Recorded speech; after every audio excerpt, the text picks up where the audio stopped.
ನಮ್ಮ ಧರ್ಮದ ನಂಬಿಕೆಗಳಲ್ಲಿ ಬಹಳ ವಿಶಿಷ್ಟವಾಗಿರ್ತಕ್ಕಂಥ ಒಂದು ನಂಬಿಕೆ, ಅದು ಪುನರ್ಜನ್ಮ. ನಮ್ಮ ನಂಬಿಕೆಯಲ್ಲಿ 7 ಜನ್ಮಗಳನ್ನ ಪಡಿಬೇಕು ಅನ್ನುವಂಥದ್ದು ನಂಬಿಕೆಗಳಲ್ಲೊಂದು. ಹಾಗಾಗಿ ಪುನರ್ಜನ್ಮವನ್ನ ನಂಬುವ ಒಂದು ಧರ್ಮ ಜಗತ್ತಿನಲ್ಲಿರ್ತಕ್ಕಂಥದ್ದು ಅದು ಹಿಂದೂ ಧರ್ಮ. ಹಾಗಾಗಿ ನಾವು ಎರಡನ್ನೂ ಉಲ್ಲೇಖ ಮಾಡ್ತೀವಿ. ನಮ್ ಜೊತೆ ಇದ್ದು ಬಿಟ್ಟು ಹೋದವರಿದ್ದಾಗ ಮತ್ತೊಮ್ಮೆ ಹುಟ್ಟಿ ಬರಲಿ ಅಂತ ಪ್ರಾರ್ಥನೆ ಮಾಡ್ತೀವಿ. ಬಹಳ ಪ್ರಾಯ ಆಗಿದ್ರೆ ನಾವು ಹೇಳ್ತೀವಿ ಮೋಕ್ಷಕ್ಕೆ ಹೋಗ್ಲಿ. ಮೋಕ್ಷ ಮತ್ತು ಪುನರ್ಜನ್ಮ ಈ ನಂಬಿಕೆ ಇರತಕ್ಕಂಥ ಒಂದು ಧರ್ಮ ಅದು ಹಿಂದೂ ಧರ್ಮ. ಹಾಗಾಗಿ ಪುನರ್ಜನ್ಮ ಪಡಿಬೇಕು ಅಂತಾದ್ರೆ ನಮ್ಮ ಇಚ್ಛೆಗಳು ಏನು ಕೇಳಿದ್ರೆ, ನಮ್ಮ ಹಿರಿಯರು ಬಹಳ ಸುಂದರವಾಗಿ ಅದನ್ನು ವ್ಯಾಖ್ಯಾನ ಮಾಡಿದ್ದಾರೆ. ಹಿಂದಿನ ಜನ್ಮದಲ್ಲಿ ನೀನೇನಾದ್ರೂ ಒಳಿತು ಮಾಡಿದ್ರೆ ಈ ಜನ್ಮದಲ್ಲಿ ಅದರ ಪುಣ್ಯದ ಲಾಭಾಲಾಭಗಳು ಫಲಾಪೇಕ್ಷೆಗಳು ಸಿಗುತ್ತವೆ. ಈ ಜನ್ಮದಲ್ಲಿ ನೀನೇನಾದ್ರೂ ಒಳ್ಳೆಯ ಕಾರ್ಯಗಳನ್ನು ಸುಭಿಕ್ಷವಾಗಿರ್ತಕ್ಕಂಥ ಭಗವಂತನ ಕಾರ್ಯವನ್ನ ಮಾಡ್ತಾ ಹೋದ್ರೆ ಮುಂದಿನ ಜನ್ಮದಲ್ಲಿ ಅದು ನಿನ್ನನ್ನ ಕಾಯ್ತದೆ. ನೀನು ಆ ಕ್ಷೇತ್ರದಲ್ಲಿ ಸಾಧನೆಯನ್ನ ಮಾಡುವುದಕ್ಕೆ ಅವಕಾಶಗಳಾಗ್ತದೆ. ಹಾಗಾಗಿ ನನಗೆ ಅನ್ನಿಸ್ತದೆ, ಇಲ್ಲಿ ಮೊನ್ನೆಯಿಂದ ಸೇರಿರುವ ಸಹಸ್ರಾರು ಭಕ್ತರು 10 ವರ್ಷಗಳಿಂದ ಈ ಶನಿಶ್ಚರ ದೇವಸ್ಥಾನ ಆಗಬೇಕು ಅಂತ ಪ್ರಯತ್ನ ಪಟ್ಟ ಎಲ್ಲರೂ, 10 ಕೈಗಳಿಂದ ಇರ್ತಕ್ಕ ಸಹಕಾರ ನೀಡಿರ್ತಕ್ಕಂಥ ಎಲ್ಲರೂ ಹಿಂದಿನ ಜನ್ಮದಲ್ಲಿ ಅತ್ಯುತ್ತಮವಾಗಿರ್ತಕ್ಕಂಥ ಕಾರ್ಯವನ್ನು ಮಾಡಿದ್ರಿಂದ ಇವತ್ತು ಭಗವಂತನ ಶನಿಶ್ಚರಣ ಕಾರ್ಯ ಮಾಡುವುದಕ್ಕೆ ಸಾಧ್ಯ ಆಗಿದೆ ಅಂತ ಹೇಳ್ತಾ ನಿಮಗೆಲ್ಲರಿಗೂ ಅಭಿನಂದನೆಗಳನ್ನ ಸಲ್ಲಿಸ್ತೇನೆ. ಭಗವಂತನುಗ್ರಹ ಇದು. ಹಾಗಾಗಿ ಭಗವದನುಗ್ರಹ ಹೇಗೆ? ಭಗವಂತನ ಕಾರ್ಯವನ್ನ ಮಾಡಬೇಕು ಅಂತಾದ್ರೆ ನಮ್ಮ ಇಚ್ಛೆ ಸಾಲದು. ನಮ್ಮ ಇಚ್ಛೆ ಸಾಲ, ಭಗವಂತ ಇಚ್ಛೆ ಮಾಡಬೇಕು ಅಂತ ಹೇಳ್ತಾರೆ. ಹಾಗಾಗಿ ಭಗವದ್ ಇಚ್ಛೆ, ಅದಕ್ಕೆ ಅನುಗ್ರಹ ಆಗಬೇಕು. ಹಾಗಾಗಿ ನಾನು ಮಂದಿರವನ್ನ ಕಡ್ತೇನೆ ಹೇಳಿದ್ರೆ ಭಗವಂತ ಸ್ವೀಕಾರ ಮಾಡಲಾರ. ನಾನು ಭಗವಂತನ ದೇವಸ್ಥಾನಕ್ಕೆ ಚಿನ್ನದ ಗೋಪುರವನ್ನ ಮಾಡ್ತೇನೆ ಹೇಳಿದ್ರೆ ಭಗವಂತ ಅದನ್ನು ಸ್ವೀಕರಿಸಲಾರ. 10 ಬಾರಿ ನಮಗೆ ಜೀವನದಲ್ಲಿ ಅನುಭವಗಳಾಗ್ತವೆ. ನಾವು ದಿನಗಳನ್ನ ನಿಶ್ಚಯ ಮಾಡ್ತೀವಿ, ಭಗವಂತನ ಕಾರ್ಯಕ್ಕೋಸ್ಕರ ತಿರುಪತಿಗೆ ಹೋಗ್ಬೇಕು, ಆದ್ರೆ ಮುಂಚಿನ ದಿವಸ ಸೂತಕ ಬರ್ತದೆ ಹೇಳಿದ್ರೆ ಭಗವಂತನಿಗೆ ಇಚ್ಛೆ ಇಲ್ಲ. ಹೇಳಿದ್ರೆ ಭಗವದ್ ಇಚ್ಛೆ ಇರಬೇಕು. ಭಗವದ್ ಇಚ್ಛೆ ಯಾವಾಗ ಆಗುತ್ತೆ? ಭಗವಂತ ಅಪೇಕ್ಷೆ ಪಡಬೇಕು, ನನಗೆ ಇಂತಹ ಕ್ಷೇತ್ರದಲ್ಲಿ ನನಗೆ ಸಾನ್ನಿಧ್ಯಗಳು ಬೇಕು. ಹಾಗಾಗಿ ನನಗೆ ಅನ್ನಿಸ್ತದೆ, ಶನಿಶ್ಚರ ನಿಶ್ಚಯ ಮಾಡಿದ ಈ ಪದವಿನಲ್ಲಿ ನನಗೆ ಸಾನ್ನಿಧ್ಯ ನಿರ್ಮಾಣ ಆಗಬೇಕು, ಅದು ಇಡೀ ಜಿಲ್ಲೆಗೆ ಹೆಸರ ಆಗಬೇಕು ಅನ್ನತಕ್ಕಂಥ ಇಚ್ಛೆ, ಅದು ಶನಿಶ್ಚರಣ ಇಚ್ಛೆ. ಹಾಗಾಗಿ ಶನೀಶ್ವರ ಇಚ್ಛೆಯನ್ನ ಪಟ್ಟ ಆ ಇಚ್ಛೆ ಪಡೆದ ಮೇಲೆ ವ್ಯಕ್ತಿಗಳ ನಿರ್ಮಾಣವನ್ನ ಭಗವಂತ ಸ್ವೀಕಾರ ಮಾಡ್ತಾನೆ. ಆಯ್ಕೆ ಮಾಡ್ತಕ್ಕಂಥದ್ದು ಭಗವಂತನ ಸಂತ. ಹಾಗಾಗಿ ಭಗವಂತ ಹೇಗೆ ಆಯ್ಕೆ ಮಾಡ್ತಾನೆ ಕೇಳಿದ್ರೆ ಎಲ್ಲವನ್ನು ಯೋಚನೆ ಮಾಡ್ತಾನೆ. ಭಗವಂತ ಎಲ್ಲರ ಕೈಯಲ್ಲೂ ಸ್ವೀಕಾರ ಮಾಡಲಾರ. ಬಹಳಷ್ಟು ಸಾರಿ ನಮಗೆ ಈ ಜೀವನವನ್ನ ನಡೆಸ್ತಾ ಅನಿಸ್ತದೆ, ಬಹಳ ಪಾಪಿಷ್ಟ ಇದ್ದಾನೆ, ಬಹಳ ಅನ್ಯಾಯ ಮಾಡಿದ್ದಾನೆ, ಬಹಳ ಕೆಟ್ಟ ಕೆಲಸ ಮಾಡಿದ್ದಾನೆ, ಆದ್ರೆ ಇವತ್ತು ಬಹಳ ಒಳ್ಳೇದರಲ್ಲಿ ಬದುಕ್ತಾನಲ್ಲ. ಹೇಳಿದ್ರೆ ಭಗವಂತ ನೀನು ಕೆಟ್ಟ ಕೆಲಸ ಮಾಡಿದಂತ ಕೈ ಬಿಡೋದಿಲ್ಲ, ನೀನು ಬಹಳ ಅನ್ಯಾಯ ಮಾಡಿದ್ದೀನಿ ಅಂತ ನಿನ್ನ ಕೈ ಕೆಲಸ ಬಿಡೋದಿಲ್ಲ. ಭಗವಂತ ಏನ್ ಮಾಡ್ತಾನೆ, ಹಿಂದಿನ ಜನ್ಮದಲ್ಲಿ ನಿಂದು ಏನು ಬಾಕಿ ಆಗಿದ್ದೆ ಅದಕ್ಕೆ ನೀನು ಈ ಸಾರಿ ಅನ್ಯಾಯ ಮಾಡಿದ್ರು ಸ್ವಲ್ಪ ಒಳ್ಳೇದು ಕೊಡ್ತಾನೆ, ಮುಂದಿನ ಜನ್ಮದಲ್ಲಿ ನಿನ್ನನ್ನು ನರಕಕ್ಕೆ ದೂಡ್ತಾನೆ. ಹಾಗಿದ್ರೆ ಇಲ್ಲಿ ಭಗವಂತ ಸ್ವೀಕಾರ ಮಾಡಬೇಕಾದ್ರೆ ಅವನ ಸಂಕಲ್ಪಗಳು ಹೇಗಿರ್ತವೆ ಕೇಳಿದ್ರೆ ಹಿಂದೆ ಮತ್ತು ಇವತ್ತಿನ ಜನ್ಮದಲ್ಲಿ ಒಳ್ಳೇದು ಮಾಡತಕ್ಕಂಥವರನ್ನು. ಹಾಗಾಗಿ ಅದಕ್ಕೆ ಕೃಷ್ಣ ಹೇಳ್ತಾನೆ, ಏನು ಹೇಳ್ತಾನೆ ಹೇಳಿದ್ರೆ, ಭಗವಂತನ ಕಲಿಯುಗದಲ್ಲಿ ಕಾರ್ಯ ಯಾವುದಾಗ್ತದೆ ಹೇಳಿದ್ರೆ ಸಂಘಟಿತ ಕಾರ್ಯಕ್ಕೆ ಭಗವದ್ ಅನುಗ್ರಹ. ಸಂಘಟಿತವಾಗಿ ಯಾರು ಸಾಧನೆಯನ್ನ ಮಾಡ್ತಾರ ಆ ಸಾಧನೆಯ ಮುಖಾಂತರ ಭಗವಂತನನ್ನ ಕಾಣ್ತಾರ, ಭಗವಂತನ ಮುಖಾಂತರ ರಾಷ್ಟ್ರ ಕಾರ್ಯ ಮಾಡ್ತಾನ, ಅದು ಭಗವಂತವ ಶ್ರೀಕೃಷ್ಣ ಆಗ್ತಾನೆ. ಅದು ಹಿಂದೂ ಯುವ ಸೇನೆ ಮಾಡಿರ್ತಕ್ಕಂಥ ಕಾರ್ಯ, ಅದು ಹಿಂದೂ ಯುವ ಸೇನೆ ಆಗತಕ್ಕಂಥ ಕಾರ್ಯ. ಹಾಗಾಗಿ ಶನಿಶ್ಚರ ನಿಶ್ಚಯ ಮಾಡಿದ ಯಾವುದೋ ಒಂದು ವ್ಯಕ್ತಿಯ ಕಾರ್ಯದಿಂದ ನಾನು ಶನಿಶ್ಚರ ಮಂದಿರವನ್ನು ಸ್ವೀಕಾರ ಮಾಡಲಾರೆ. 10 ಜನರಿಗೆ ಪ್ರೇರಣೆಯನ್ನು ಕೊಡಬಲ್ಲೆ. ಆ ಪ್ರೇರಣೆಯ ಶಕ್ತಿಯಲ್ಲಿ ಸಮಾಜವನ್ನು ಸಂಘಟಿತನಾಗಿಸಬಲ್ಲೆ. ಆ ಸಮಾಜದ ಸಂಘಟಿತ ಕಾರ್ಯದಿಂದ ಆ ಸ್ವೀಕಾರವನ್ನ ಮಂದಿರದ ಮುಖಾಂತರ ಸ್ವೀಕಾರ ಮಾಡ್ತಾನೆ. ಹಾಗಾಗಿ ಹಿಂದೂ ಯುವ ಸೇನೆಯನ್ನ ಶನಿಶ್ಚರ ನಿಶ್ಚಯ ಮಾಡಿದ, ಆ ಸಂಘಟನೆಯ ಕಾರ್ಯದಲ್ಲಿ ಅದನ್ನು ಸ್ವೀಕಾರ ಮಾಡಿದ. ಅದಕ್ಕೆ 4 ಕಂಬಗಳ ನಿರ್ಮಾಣ ಮಾಡಿದ, 4 ಕಂಬಗಳನ್ನು ಆಯ್ಕೆ ಮಾಡಿದ. ಆ 4 ಕಂಬಗಳು ಯಾವುದು? ಭಾಸ್ಕರ್ ಚಂದ್ರ, ರಾಮಚಂದ್ರ ಚೌಟ್ರು, ನವನೀತ ಶೆಟ್ರು, ಜ್ಯೋತಿ ಅಕ್ಕ, ಜೊತೆಗೆ ಯಶೋಧರ ಚೌಟ್ರು, ಇಂಥ 10 ಸಣ್ಣ ಕಂಬಗಳನ್ನು ಇಟ್ಟರು. ದೊಡ್ಡದಾಗಿರ್ತಕ್ಕಂಥ 4 ಕಂಬಗಳನ್ನು ಸ್ವೀಕಾರ ಮಾಡಿದ. ಆ 4 ಕಂಬಗಳ ಕೈಯಲ್ಲಿ ತನ್ನ ಕಾರ್ಯವನ್ನು ಇಟ್ಟ. ಹಿಂದಿನಿಂದ ಪ್ರೇರಣೆ ಆದ. ಇವರು ಮಾಡಿದ್ದಲ್ಲ, ಶನಿಶ್ಚರ ಈ ಮಂದಿರವನ್ನ ಸ್ವೀಕಾರ ಮಾಡಿದ, ಭವಾಸ್ ತಗೊಂಡದ್ದು. ಇವರಿಗೆ ಪ್ರೇರಣೆ, ಇವರಿಗೆ ಶಕ್ತಿ. ಇದೇ ಭಗವಂತ, ಇದನ್ನೇ ವಾಸವನ್ನ ಹೇಳಿದ್ದು. ನಾವು ಭಕ್ತಿಯಿಂದ ಯಾವ ಕಾರ್ಯವನ್ನ ಸಮರ್ಪಿತ ಚಿತ್ತದಿಂದ ಮಾಡ್ತೀವೋ ಅದು ಭಗವಂತನಿಗೆ ಪ್ರಿಯವಾಗುತ್ತೆ. ಹಾಗಾಗಿ ಭಗವಂತನಿಗೆ ಪ್ರಿಯ ಯಾವುದು ಕೇಳಿದ್ರೆ ನಮ್ಮ ಮನಸ್ಸು, ಬುದ್ಧಿ ಮತ್ತು ಆತ್ಮದಲ್ಲಿ ಭಗವಂತ ಇರಬೇಕು.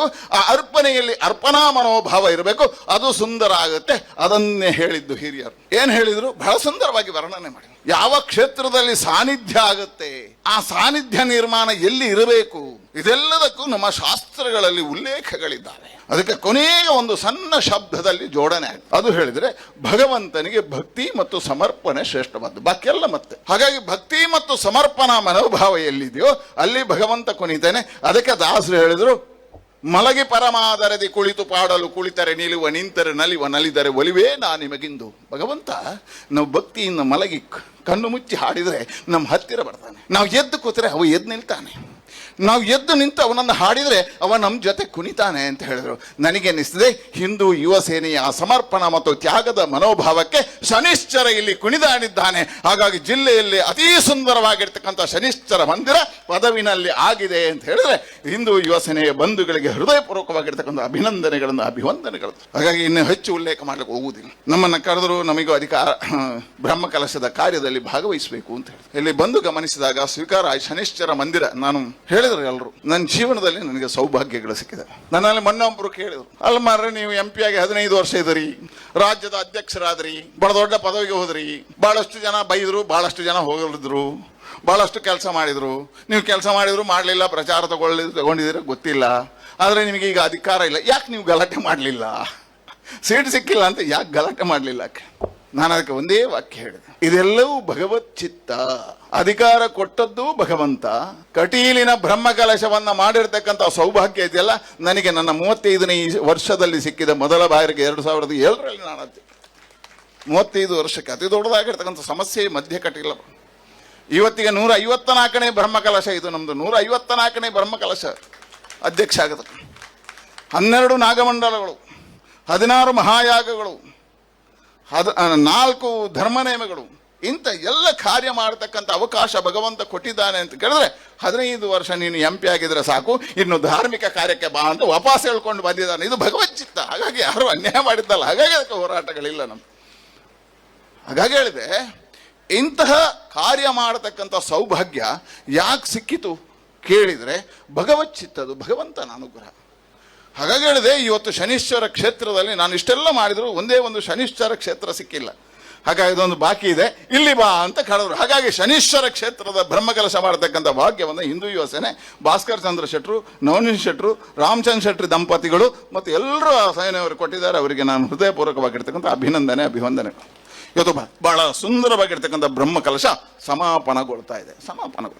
ಇನ್ನು ಮುಂದಕ್ಕೆ ಈ ಕ್ಷೇತ್ರದಲ್ಲಿ ಒಂದು ಸಾನ್ನಿಧ್ಯ ವೃದ್ಧಿಯಾಗಿದೆ. ಶನೀಶ್ವರನನ್ನ ಇಟ್ಟುಕೊಂಡು ಮಂದಿರ ಇಲ್ಲ ಅಂತ ಹೇಳಿದ್ರು. ನಮ್ಮ ಜಿಲ್ಲೆಯಲ್ಲಿ ಸುಮಾರು 6 ಮಂದಿರಗಳಿದ್ದಾವೆ. ಶನೀಶ್ವರ ಪುರುಷೋತ್ತಮ ಅವರೇ 6 ಮಂದಿರಗಳಿದ್ದಾವೆ. ಆದರೆ ಪರಿಪೂರ್ಣವಾಗಿರ್ತಕ್ಕಂತಹ ಆಗಮ ಶಾಸ್ತ್ರೋಕ್ತವಾಗಿ ಶಿಲಾಮಯವಾಗಿರ್ತಕ್ಕಂಥ ಶಿಲ್ಪಶಾಸ್ತ್ರದ ಆಧಾರ ಪ್ರಕಾರವಾಗಿ ದುರ್ಗಾದೇವಿ ಗಣಪತಿ ಸಹಿತವಾಗಿರ್ತಕ್ಕಂಥ ನವಗ್ರಹ ಇರತಕ್ಕಂಥ ಮತ್ತು ಅದರ ಮುಂದೆ ವೃಕ್ಷ ಇರತಕ್ಕಂಥ ಏಕೈಕ ಮಂದಿರ ಜಿಲ್ಲೆಯಲ್ಲಿ ಅದು ಪದವಿನ ಮಂದಿರ.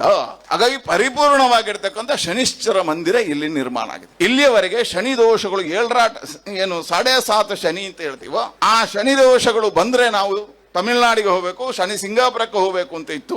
ನಾನೆಲ್ಲ ಜ್ಯೋತಿಷಿಗಳಿಗೆ ಹೇಳ್ತೇನೆ, ನೀವು ಇನ್ನೆಲ್ಲರನ್ನ ಪದವಿಗೆ ಕಲಿಸಿ. ಇಲ್ಲಿರ್ತಕ್ಕಂಥ ಶನಿಶ್ಚರ ಕ್ಷೇತ್ರವು ಅಷ್ಟೇ ಪವಿತ್ರವಾಗಿರ್ತಕ್ಕಂತಹ ಅನುಗ್ರಹಕಾರಕ ಶನಿಶ್ಚರ ಇಲ್ಲಿ ನಿಂತಿದ್ದಾನೆ.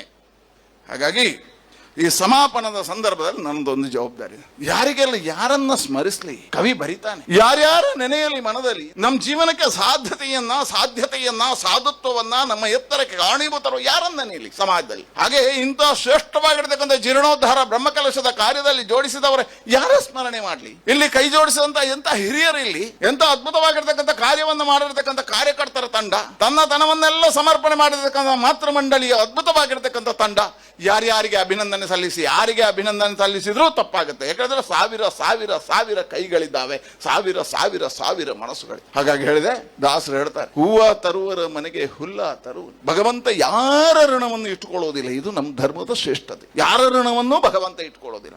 ಯಾರ್ಯಾರು ಭಗವಂತನಿಗೆ ಹೂವ ತರ್ತಾರ ಅವನ ಮನೆಗೆ ಕನಿಷ್ಠ ಹುಲ್ಲನ್ನಾದ್ರೂ ಭಗವಂತ ಹಾಕ್ತಾನೆ ಅಂತ ಹೇಳ್ತಾರೆ. ಹಾಗಾಗಿ 2 ವರ್ಷಗಳ ಸತತವಾಗಿರ್ತಕ್ಕಂಥ ಅಥವಾ 15 ವರ್ಷಗಳ ಯಾಗದ ನಿರ್ಣಯದ ನಂತರದ ಪ್ರತಿ ಕಾರ್ಯದಲ್ಲಿ ಯಾರ್ಯಾರು ಕಾರ್ಯ ಮಾಡಿದಾರೆ ಅವರೆಲ್ಲರಿಗೂ ಭಗವದ್ ಅನುಗ್ರಹ ಇದೆ. ಅವರೆಲ್ಲರಿಗೂ ನಾನು ಅಭಿನಂದನೆಗಳನ್ನ, ಧನ್ಯವಾದಗಳನ್ನ ಹೇಳ್ತೇನೆ. ಅವತ್ತಿನಿಂದ ಇವತ್ತಿನವರೆಗೆ ಜೀರ್ಣೋದ್ಧಾರದ ಕಾರ್ಯದಲ್ಲಿ, ಈ ಮಂದಿರದ ನಿರ್ಮಾಣದ ಕಾರ್ಯದಲ್ಲಿ ತಪೋ ಮನಸ್ಸಿನಿಂದ ಕೆಲಸ ಮಾಡಿರ್ತಂತ ಅಂತಹ ಎಲ್ಲ ಪರಿಶ್ರಮ ಜೀವಿಗಳಿಗೂ ನಾನು ಅಭಿನಂದನೆ ಸಲ್ಲಿಸ್ತೇನೆ. ಈ ಮಂದಿರಕ್ಕೆ ದಾನಿಗಳಾಗಿ ಕೊಡುಗೆಗಳನ್ನು ಕೊಟ್ಟ, ಇದಕ್ಕೋಸ್ಕರ ಕಲ್ಲು ಹೊತ್ತ ಕರಸೇವಕರಿಗೆ, ಇದಕ್ಕೋಸ್ಕರ ಮನಸ್ಸಿನಿಂದ ಭಜನೆ ಮಾಡಿರ್ತಕ್ಕಂಥ ಎಲ್ಲ ಭಜಕರಿಗೆ, ಇದಕ್ಕೆ ಕಾರಣಕ್ಕೋಸ್ಕರ ನಿರಂತರವಾಗಿ ಪರಿಶ್ರಮ ಹಾಕಿರ್ತಕ್ಕಂಥ ಎಲ್ಲ ಅನ್ನದಾತರಿಗೆ, ಈ ಕಾರ್ಯದಲ್ಲಿ ಇರಬೇಕು ಅಂತ ಹೇಳಿರ್ತಕ್ಕಂಥ ಎಲ್ಲ ಮನಸ್ವಿ ಬಂಧುಗಳಿಗೆ ನಾನು ಹೃದಯಪೂರ್ವಕವಾಗಿರ್ತಕ್ಕಂಥ ಅಧ್ಯಕ್ಷನ ನೆಲೆಯಲ್ಲಿ ಅಭಿನಂದನೆಗಳನ್ನು ಸಲ್ಲಿಸ್ತೇನೆ. ನಿಮ್ಮೆಲ್ಲರ ತ್ಯಾಗ ಪರಿಶ್ರಮದ ಕಾರಣಕ್ಕೋಸ್ಕರ ಈ ಮಂದಿರ ಎದ್ದು ನಿಂತಿದೆ. ಬ್ರಹ್ಮ ಕಲಶ ಬಹಳ ಅದ್ಧೂರಿಯಾಗಿ ಆಗಿದೆ, ಅದ್ಭುತವಾಗಿ ನಡೆದಿದೆ.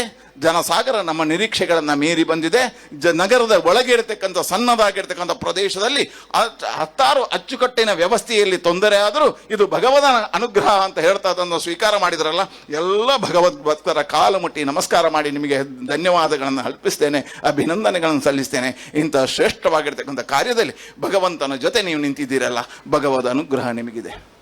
ಹಾಗಾಗಿ ಹೇಳಿದೆ, ಯಾರ ಸ್ಮರಿಸಲಿ, ಚೌಟರ ಪರಿಶ್ರಮಗಳನ್ನು ಹೇಗೆ ಅಂತ ಬಣ್ಣಿಸಲಿ, ಭಾಸ್ಕರ್ ಚಂದ್ರ ನವನೀತರ ಪರಿಶ್ರಮಗಳನ್ನ ಸ್ಮರಣೆ ಹೇಗೆ ಮಾಡಲಿ, ನಮ್ಮ ಕಿಶೋರ್ನಂತಹ ಯುವಕರ ತರುಣರ ತಂಡ ಇದರಲ್ಲಿ ಪರಿಶ್ರಮಗಳನ್ನು ಹಾಕಿದ್ದಾರೆ. ಹಿಂದೂ ಯುವ ಸೇನೆಯ 140 ಶಾಖೆಯ ಕಾರ್ಯಕರ್ತರು ಪರಿಶ್ರಮಗಳನ್ನು ಹಾಕಿದ್ದಾರೆ, ರಕ್ತವನ್ನು ಬೆವರು ಮಾಡಿ ಸುರಿಸಿದ್ದಾರೆ. ಇವರೆಲ್ಲರನ್ನು ಹೇಗೆ ಸ್ಮರಳಿ? ಮೋನಪ್ಪನ ನಮಗೆಲ್ಲರಿಗೂ ಹಿರಿಯ ಸ್ವರೂಪವಾಗಿರ್ತಕ್ಕಂಥವ್ರು, ಗುರುವಾಗಿ ನಮಗೆ ಮಾರ್ಗದರ್ಶನ, ಬೆತ್ತವನ್ನು ಹಿಡಿಯತಕ್ಕಂಥ ಶಕ್ತಿ ಇರತಕ್ಕಂಥವ್ರು, ಬೈಯುವ ಶಕ್ತಿ ಇರತಕ್ಕಂಥವ್ರು, ಮಾರ್ಗದ ಪ್ರೀತಿಯ ಆಸರೆಯಾಗಿರ್ತಕ್ಕಂಥ ಅಂತಹ ಮೋನಪ್ಪನ ಅಂತ ಹಿರಿಯರು ಪರಿಶ್ರಮ ಪಟ್ಟಿರ್ತಕ್ಕಂಥ ಅದ್ಭುತವಾಗಿ ನಮ್ಮ ಈ ಕ್ಷೇತ್ರದಲ್ಲಿ ಮೇಯರ್ ಆಗಿರ್ತಕ್ಕಂಥ ವಿಜಯಕ್ಕ ಇಡೀ ಮಹಿಳಾ ತಂಡವನ್ನು ಕಟ್ಟಿಕೊಂಡು ನಿರಂತರವಾಗಿ ಇದಕ್ಕೆ ಪರಿಶ್ರಮ ಹಾಕಿದ್ರಲ್ಲ, ನಿಮಗೆ ಆಶ್ಚರ್ಯ ಆಗ್ಬೋದು. ನಾನು ಎಲ್ಲೂ ಕಾಣಲಿಲ್ಲ. ಈ ದೇವಳಕ್ಕೆ ಅತಿ ದೊಡ್ಡದಾಗಿರ್ತಕ್ಕಂಥ ದಾನಿಗಳು ನಮ್ಮ ಮಹಿಳಾ ಮಂಡಳದ ಸದಸ್ಯರು. ಅವರಿಗೆ ಹೃದಯಪೂರ್ವಕವಾಗಿರ್ತಕ್ಕಂಥ ಅಭಿವಂದನೆಗಳನ್ನು ಸಲ್ಲಿಸ್ತೇನೆ. ತಮ್ಮದ ಶಕ್ತಿ ಮಾತ್ರ ಅಲ್ಲ, ತನ್ನ ಸಮಯ ಮಾತ್ರ ಅಲ್ಲ, ತಾನು ದುಡಿದಿರ್ತಕ್ಕಂಥ ಸಂಪಾದನೆಯನ್ನೂ ಭಗವಂತನಿಗೆ ಅರ್ಪಿಸಿ ಶನಿಶ್ಚರನ ಕೃಪೆಗೆ ಪಾತ್ರರಾಗಿದ್ದಾರಲ್ಲ, ಅವರೆಲ್ಲರಿಗೂ ಹೃದಯಪೂರ್ವಕವಾಗಿರ್ತಕ್ಕಂಥ ಅಭಿನಂದನೆಗಳನ್ನು ಸಲ್ಲಿಸ್ತೀನಿ. ನಮ್ಮಲ್ಲಿ ಒಂದು ಟಿವಿಯಲ್ಲಿ ಆದರ್ಶ ದಂಪತಿಗಳು ಅಂತ ಬರ್ತಿತ್ತು. ನಾನು ಮೊನ್ನೆಯಿಂದ 1 ತಿಂಗಳಿಂದ ನೋಡ್ತಾ ಇದ್ದೇನೆ. ಇನ್ನೆಲ್ಲಾದ್ರೂ ಉದಯ ಟಿವಿಯವರು ಆದರ್ಶ ದಂಪತಿ ಯಾರು ಅಂತ ಫಸ್ಟ್ ನಾನು ತೋರಿಸ್ತೇನೆ, ರಾಮಚಂದ್ರ ಚೌಟ ದಂಪತಿಗಳು, ಅವರನ್ನು ಕಳಿಸೋದು ಟಿವಿಗೆ ಆದರ್ಶ ದಂಪತಿಗಳಾಗಿ ಅವರ ಇಡೀ ಕುಟುಂಬ ಇಲ್ಲಿ ಪರಿವಾರ ಸಮೇತವಾಗಿ ಹರ್ನಿಸಿ ದುಡಿದಿದೆ. ಹಾಗಾಗಿ ಹೇಳಿದೆ, ಇಂಥ ಅದ್ಭುತವಾಗಿರ್ತಕ್ಕಂಥ ಕಾರ್ಯ ಆಗಿದೆ. ಹಿರಿಯರು ಹೇಳ್ತಾರೆ, ಅರ್ಚಕಸ್ಯ ಪ್ರಭಾವೇನ ಶಿಲಾಭವತಿ ಶಂಕರ. ಒಂದು ದೇವಸ್ಥಾನ, ಆ ದೇವಸ್ಥಾನದ ಶಕ್ತಿ, ಆ ಮಂದಿರದಲ್ಲಿರ್ತಕ್ಕಂಥ ಕಲ್ಲುಗಳ ಶಕ್ತಿ ಎಲ್ಲಿ ನಿರ್ಮಾಣ ಆಗ್ತದೆ ಹೇಳಿದ್ರೆ ಅರ್ಚಕರ ಪೂಜೆಯಿಂದ, ಅರ್ಚಕರ ತಪೋಬಲದಿಂದ, ಅರ್ಚಕರ ಮನಸ್ಸಿನಿಂದ. ಅಂತಹ ನಮ್ಮ ಗಿರಿಧರ ಭಟ್ರು ಮತ್ತು ಸತ್ಯಕೃಷ್ಣ ಭಟ್ರ ಅದ್ಭುತವಾಗಿರ್ತಕ್ಕಂಥ ತಂಡದ ಕಾರ್ಯ ಇದೆಯಲ್ಲ, ಆ ಕಾರಣಕ್ಕೋಸ್ಕರ ಇವತ್ತು ಶನೀಶ್ವರ ಯಾಗದಿಂದ, ಮಂದಿರದಿಂದ ದೇವಸ್ಥಾನದ ಎತ್ತರಕ್ಕೆ ಹೋಗುವುದಿದ್ರೆ ಆ ಗಿರಿಧರ ಭಟ್ಟ ಕುಟುಂಬದ ಕಾರ್ಯದಿಂದ ಅಂತ ಹೇಳ್ತಾ ಎಲ್ರಿಗೂ ಮತ್ತೊಮ್ಮೆ ಅಭಿನಂದನೆಗಳನ್ನು ಸಲ್ಲಿಸ್ತೇನೆ. ಇಲ್ಲಿ ನಿರಂತರವಾಗಿರ್ತಕ್ಕಂಥ ಕಾರ್ಯಗಳನ್ನು ಕೊಟ್ಟವರನ್ನು ಸ್ಮರಿಸ್ತಾ ಹೇಳ್ತೇನೆ, ನಾನು ಧನ್ಯ. ಇದಕ್ಕೆ ಯೋಗ ಮತ್ತು ಭಾಗ್ಯ ಅಂತ ಹೇಳ್ತಾರೆ. ಎರಡರ ಅರ್ಥ ಸ್ಪಷ್ಟ ಇರಬೇಕು ನಮಗೆ. ಯೋಗ ಎಲ್ಲಿ ಬರುತ್ತೆ? ಅದು ಹಿಂದಿನ ಜನ್ಮದ ಪುಣ್ಯದಿಂದ ಯೋಗ ಬರುತ್ತೆ. ಯೋಗ ಈ ಜನ್ಮದಿಂದ ಬರುವುದಲ್ಲ, ಹಿಂದಿನ ಜನ್ಮದ ಒಳ್ಳೆಯ ಕಾರ್ಯದಿಂದ ಭಗವಂತ ನಮಗೆ ಅನುಗ್ರಹಿಸಿ ಯೋಗವನ್ನ ಕೊಡ್ತಾರೆ. ಭಾಗ್ಯ ಎಲ್ಲಿ ಬರ್ತದೆ? ಆ ಕೊಟ್ಟಿರುವ ಯೋಗವನ್ನ ಬೆಳೆಸ್ತಾ ನಾವು ಬೆಳಿತೀವಲ್ಲ, ಆಗ ಭಾಗ್ಯವಾಗಿ ಅದು ಪರಿವರ್ತನೆ ಆಗ್ತದೆ. ಭಾಗ್ಯ ಈ ಜನ್ಮದ್ದು, ಯೋಗ ಹಿಂದಿನ ಜನ್ಮದ್ದು. ಹಾಗಾಗಿ ಇವತ್ತು ಇದರಲ್ಲಿ ಭಾಗವಹಿಸಿರ್ತಕ್ಕಂಥ ಎಲ್ಲರಿಗೂ ಯೋಗ ಮತ್ತು ಭಾಗ್ಯ ಸಿಕ್ಕಿದೆ. ಆ ಶನಿಶ್ಚರಣ ಕಾರ್ಯವನ್ನು ಮಾಡುವುದಕ್ಕೆ ಅಂತ ಹೇಳ್ತಾ ಆ ಭಾಗ್ಯದಲ್ಲಿ ನನ್ನನ್ನು ಕರ್ಕೊಂಡು ಬಂದಿರತಕ್ಕಂಥ ಹಿಂದೂ ಯುವ ಸೇನೆಗೆ ನಾನು ಅಭಿವಂದನೆಗಳನ್ನು ಸಲ್ಲಿಸ್ತೇನೆ. ನಿಮ್ಮನ್ನ ಯಾವತ್ತೂ ನಾನು ಸ್ಮರಣೆಯಲ್ಲಿ ತಪ್ಪಾಗಿ ತಿಳ್ಕೊಳ್ಳೋದಿಲ್ಲ. ರಾಷ್ಟ್ರೀಯ ಸ್ವಯಂ ಸೇವಕ ಸಂಘದ ಕಾರ್ಯಕರ್ತನಾಗಿ ಬಂದವನ, ಪ್ರಚಾರಕನಾಗಿ ಬೆಳೆದೆ. ಒಂದು ಹಳ್ಳಿಯಿಂದ ಬಂದೆ, ಕುಗ್ರಾಮದಿಂದ ಬಂದೆ. ಬಹಳಷ್ಟು ನನಗೆ ಟೀಕೆಗಳಾದವು. ನಾನು MP ಆಗಿದ್ದಾಗ ಎಲ್ಲ ಟೀಕೆಗಳನ್ನು ಸ್ವೀಕಾರ ಮಾಡಿದ್ದೇನೆ. ಯಾವ ಟೀಕೆಗೂ ನಾನು ಉತ್ತರ ಕೊಡಲಿಲ್ಲ. ನನ್ನ ಕಾರ್ಯವೇ ಉತ್ತರ. ಬಹಳಷ್ಟು ಜನ ಇವತ್ತಿಗೂ ಹೇಳ್ತಾರೆ, ಇವತ್ತು ಹೇಳಿದವರು ಹೇಳಿದ್ರು, ನಿಮ್ಗೆ ಗೊತ್ತಿರಲಿ, ದಕ್ಷಿಣ ಕನ್ನಡ ಜಿಲ್ಲೆಯಲ್ಲಿ 15 ವರ್ಷಗಳ ಕಾಲ MP ಆದವ ಯಾರಾದ್ರೂ ಇದ್ರೆ ಇದು ಇವತ್ತಿನವರೆಗೆ ನಳಿನ್ ಕುಮಾರ್ ಕಟೀಲ್. ಇನ್ನು ಯಾರು ಬೇಕಾದ್ರೆ ಆಗ್ಬೋದು. ಇಲ್ಲಿಯವರೆಗೆ ಇತಿಹಾಸ ನಾನೇ ನಿರ್ಮಾಣ ಮಾಡಿದ್ದು. ಅದಕ್ಕಿಂತ ಹೆಚ್ಚು ಸತ್ಯನ್ನ ನನ್ನ ಪರವಾಗಿ ಗಟ್ಟಿಯಾಗಿ ಧ್ವನಿಯಾದವರು ನೀವು. ಬಹಳಷ್ಟು ಜನ ಟೀಕೆ ಮಾಡಿದ್ರು. ದಕ್ಷಿಣ ಕನ್ನಡ ಜಿಲ್ಲೆಯಲ್ಲಿ 15 ವರ್ಷದಲ್ಲಿ 1,84,000 ಕೋಟಿ ತಂದ ಏಕೈಕ ಸಂಸದ ನಾನೇ. ಆ ಇತಿಹಾಸವು ಇವತ್ತಿನವರೆಗೆ ಯಾರಿಗೂ ಮರೀಲಿಕ್ಕಾಗಲ್ಲ. ಇವತ್ತು ಸ್ಪಷ್ಟಪಡಿಸ್ತೇನೆ. ಮಂಗಳೂರಿಗೆ ಇದು ಗೊತ್ತಿರಬೇಕು. ಸ್ಮಾರ್ಟ್ ಸಿಟೀಸ್ ಅಂದಿದ್ರೆ ನಾನು. ರಾಷ್ಟ್ರೀಯ ಹೆದ್ದಾರಿ ಇವತ್ತು ಕುಲಶೇಖರ ಕಾರ್ಕಳ ಆದರೆ ನನ್ನಿಂದ. ಇವತ್ತು ಬೆಂಗಳೂರಿಂದ ಮಂಗಳೂರಿಗೆ ಬರ್ತಕ್ಕಂಥ ರಾಷ್ಟ್ರೀಯ ಹೆದ್ದಾರಿ ಆದರೆ ನನ್ನಿಂದ. ತಲಪಾಡಿಯಿಂದ ಇವತ್ತು ಹೆಜಮಾಡಿವರೆಗೆ ಆಗಿರ್ತಕ್ಕಂಥ ರಾಷ್ಟ್ರೀಯ ಹೆದ್ದಾರಿ ನನ್ನಿಂದ. ಪ್ಲಾಸ್ಟಿಕ್ ಪಾರ್ಕ್ ಆಗಿದ್ರೆ ನನ್ನಿಂದ. ಏರ್ಪೋರ್ಟ್ ಸೆಕೆಂಡ್ ಅಂಶ ಆಗಿರ್ತದೆ ನನ್ನ ಕಾಲಘಟ್ಟದಲ್ಲಿ ಆಗಿರ್ತಕ್ಕಂಥ. 3ನೇ SEZ ಆಗಿರ್ತಕ್ಕಂಥ ನಮ್ದು. ಯಾಕೆ ಇದನ್ನು ಹೆಗ್ಗಳಿಕೆ ಅಂತ ಹೇಳ್ತಾ ಇಲ್ಲ. ಇದೆಲ್ಲವೂ ಯಾವುದಕ್ಕೆ ಸಾಕ್ಷಿ ಆಯಿತು ಕೇಳಿದ್ರೆ ಆ ದೇವರ ಕಾರ್ಯ ಮಾಡಿದ್ರಿಂದ, ದೇವಾನುಗ್ರಹದಿಂದ ಆಗಿದೆ. ಭಗವಂತನ ಕಾರ್ಯವನ್ನು ಮಾಡಿದರೆ ಈ ಅನುಗ್ರಹ ಆಗುತ್ತೆ ಅಂತ ಅನ್ನುವುದಕ್ಕೆ ಸಾಕ್ಷಿ ನಾನು ಅಂತ ಹೇಳ್ತಾ ನನ್ನನ್ನು ರಾಷ್ಟ್ರೀಯ ಸ್ವಯಂ ಸೇವಕ ಸಂಘದಿಂದ ಬೆಳೆದೆ. ಜೊತೆಯಾಗಿ ಭಾಸ್ಕರ್ ಚಂದ್ರ ಒಟ್ಟಿಗೆ ಬೆಳೆದೆ. ಅವರು ಹಿಂದೂ ಯುವ ಸೇನೆ ಕಟ್ಟಿ ಬೆಳೆದರು. ನಾನು ಧರ್ಮ ಜಾಗರಣದ ಮುಖಾಂತರ ಹೋದೆ, ಹಿಂದೂ ಜಾಗರಣದ ಕಾರ್ಯವನ್ನು ಮಾಡ್ತಾ ಬೆಳೆದೆ. ಭಾರತೀಯ ಜನತಾ ಪಾರ್ಟಿಯಲ್ಲಿ ಮತ್ತೆ ನಾನು ಭಾಸ್ಕರ್ ಚಂದ್ರ ಒಟ್ಟೆ ಆದೆವು. ಇವತ್ತು ಮತ್ತೊಮ್ಮೆ ಶನೀಶ್ವರ ಕ್ಷೇತ್ರದಲ್ಲಿ ಹಿಂದೂ ಯುವ ಸೇನೆ, ಭಾಸ್ಕರ್ ಚಂದ್ರ ಮತ್ತು ಕಾರ್ಯಕರ್ತರ ಜೊತೆ ನನಗೆ ಭಾಗವಹಿಸುವ ಭಾಗ್ಯ ಕೊಟ್ಟಿದ್ದೀರಲ್ಲ, ನಿಮಗೆ ಹೃದಯಪೂರ್ವಕವಾಗಿರ್ತಕ್ಕಂಥ ಅಭಿನಂದನೆಯನ್ನ ನವನೀತ್ ಶೆಟ್ಟರಿಗೆ, ಭಾಸ್ಕರ್ ಚಂದ್ರರಿಗೆ, ರಾಮಚಂದ್ರ ಚೌಟ್ರಿಗೆ ಹೇಳ್ತಾ, ಇದಕ್ಕೆ ದುಡಿದಿರ್ತಕ್ಕಂಥ 10 ಜನರನ್ನು ಸ್ಮರಿಸ್ತಾ ನನ್ನ ಕಾರ್ಯಕ್ಕೆ ಮಂಗಳವನ್ನು ಹಾಡ್ತಾ ಈ ಕಾರ್ಯಕ್ಕೆ ಶುಭವನ್ನು ಹಾರೈಸ್ತೇನೆ.